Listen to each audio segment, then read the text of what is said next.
Hi, this is Samantha Clark, and this is my presentation on how Kelly Gallagher's deeper reading will help me in completing the edTPA in the fall. Overall, there are a lot of things that will help, especially because it's basically a big book of activities for specific contexts, and I have listed some of them in this presentation, and I've definitely used some of them in creating my lesson plans thus far in the program. So first of all, for task 1 of the edTPA is planning. And the parts of planning and lesson plan that Kelly Gallagher discusses is that as the teacher, we should set a goal before instructing so that every activity builds towards that goal.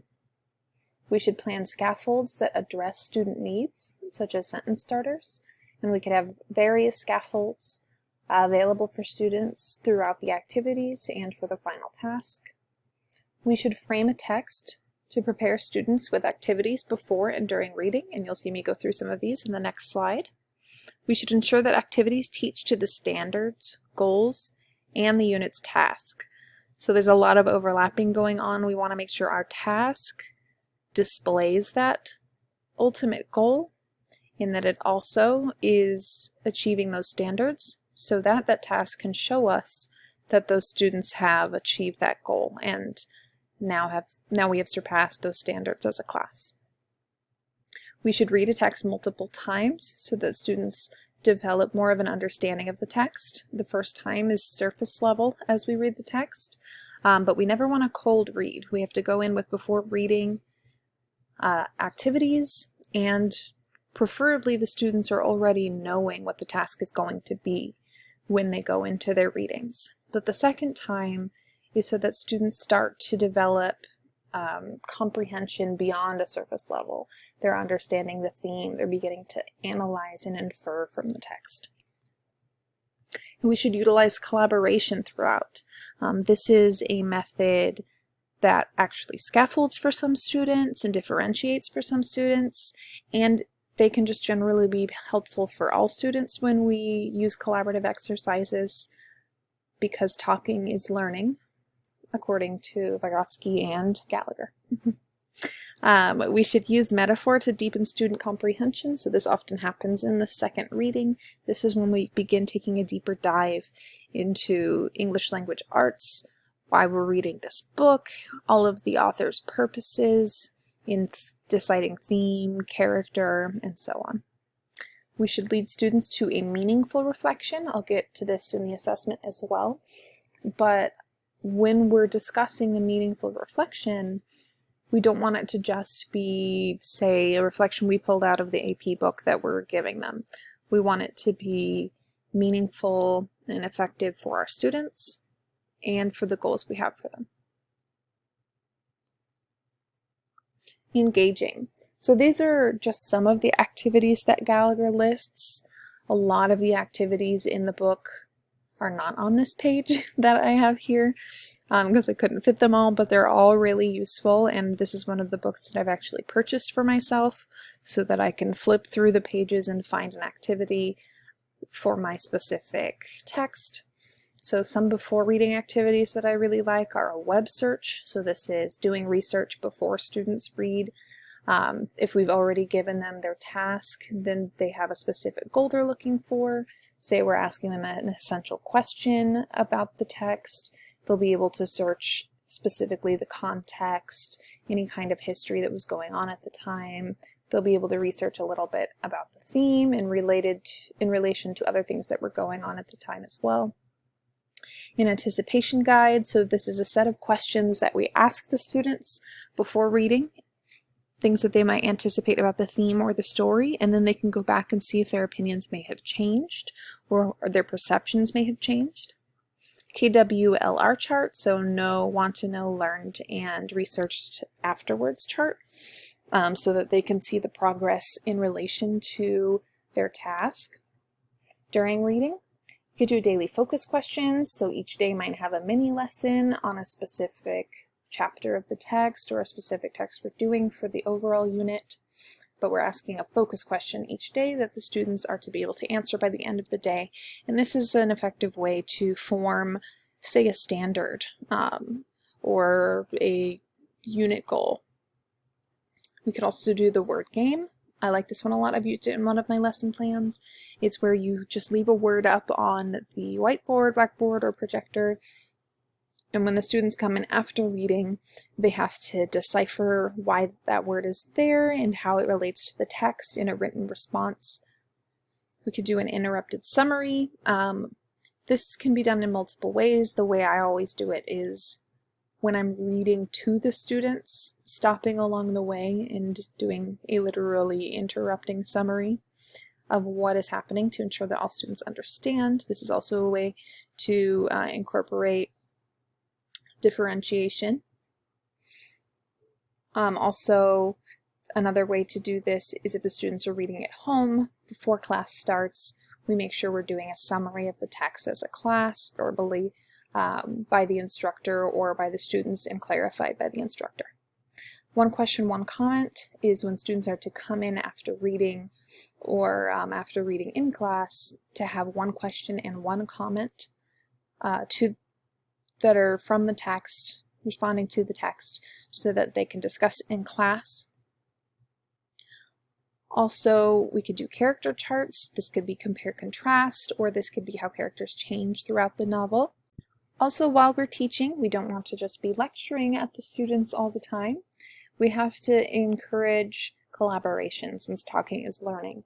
Students can't really pay attention to us talking for a long period of time, but if they have a chance to talk, or if they have a chance to do an activity with other students, then that will more likely encourage learning and engage them. So silent exchange is one that he lists.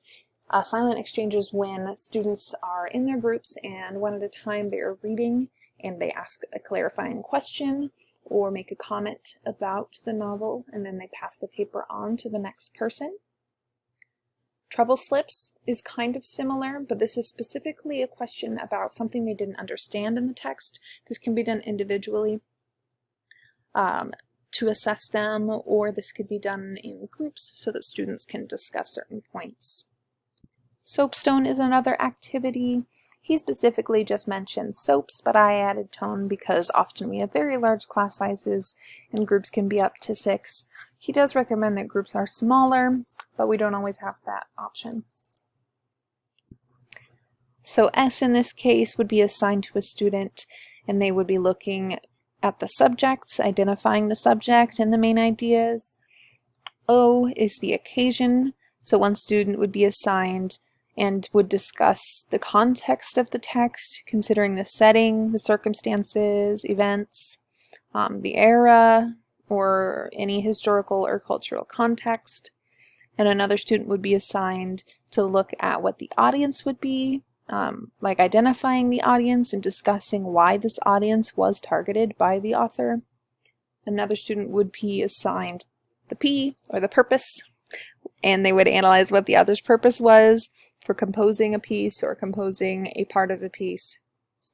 And then S, they would determine the tone of voice of the piece, discussing why this tone was used. This is analyzing the speaker, but sometimes people split it up, and then tone would be another thing that a student would look at.